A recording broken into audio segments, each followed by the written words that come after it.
Hey, what's up? Welcome to my kitchen. It's your favorite cook, Kirby. Today we're gonna be doing some chicken and dumplings on the Instant Pot. Now I love me this recipe and it goes well for an easy dinner during the week.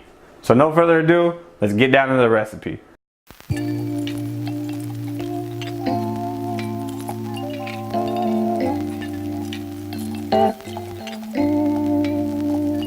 So I did a little bit of work and I actually chopped up 2 carrots, 2 celery, half of an onion, and 2 big pieces of chicken breast.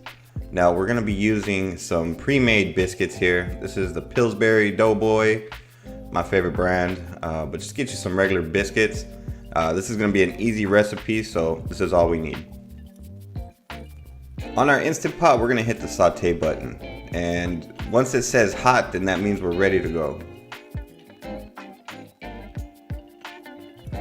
Make sure that you lay down a good amount of oil, because if not, your chicken's gonna stick. This pot does not do really good at all of preventing it from sticking. You're gonna have to stir it quite well just to make sure that spots don't get stuck. But yeah, just give it a good stir, and then once you get each side of the chicken nicely cooked, then we'll start adding other things in there. But yeah, that's what you want to focus on right now, is make sure that the chicken doesn't stick. Now you just want to go ahead and season with a little bit of salt and pepper. We are going to be adding a little bit of ground thyme later on. But yeah, for right now, we're just going to be adding the salt and pepper.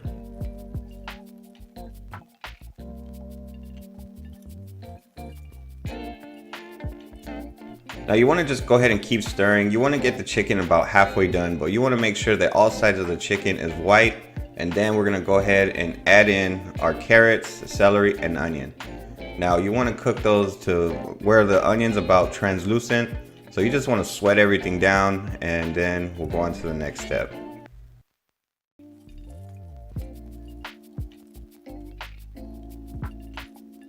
Now that we have everything pretty much cooked, we're going to be adding 1 teaspoon of dried thyme. This really adds a great flavor to your soups or chicken dumplings. I just love it.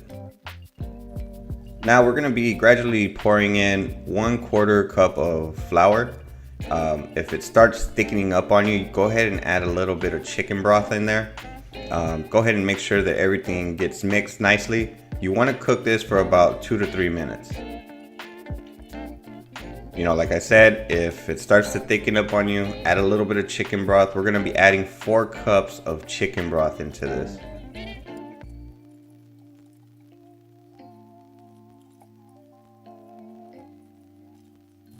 Now once the flour has already been cooked, go ahead and add all your chicken broth in there. That is 4 cups like I said.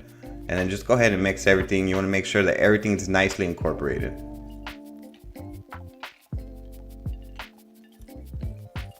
Okay, one little tip here that's very important. What I'm doing is I'm deglazing the bottom of the pan. I'm basically scraping all the stuff that's on the bottom of the pan so that way it doesn't burn. If you do not do this, it might burn on you. So just be really careful.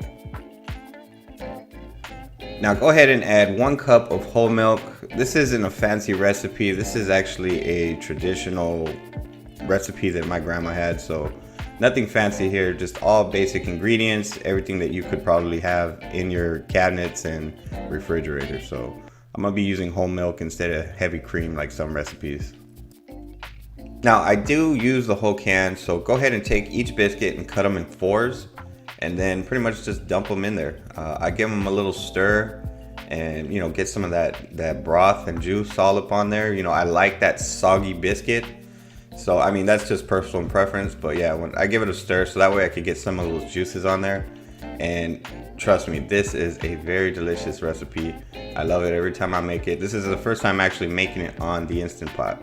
All right, for the easy part, all we're gonna be doing is just putting on our lid, make sure that the vent is sealed.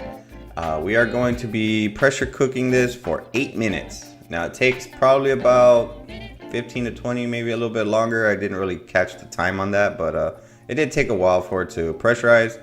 But yeah, we're gonna be cooking this for 8 minutes, and yeah, just let it do its thing. Now when your unit is done cooking, this is what it's gonna be showing on the display. So all you wanna do is just go ahead and hit cancel and turn the unit off. Now I did naturally release the pressure for 10 minutes. I let it sit for an extra 10 minutes and then I finally released it. Now for the goodness, y'all. This stuff came out really great. The family loved it. I love me a thick biscuit and chicken dumplings. This was a great recipe and trust me, you should try it. Now if you're new to my channel, please hit that subscribe button and the bell so that we can see future videos just like this and many more. If you have any questions about this recipe or anything that you just want to say in general, go ahead and leave it down in the comment section. And while you're at it, hit the like button for me. So I got these 3 other videos. Why don't you go ahead and check those out. Now y'all be beautiful and take care.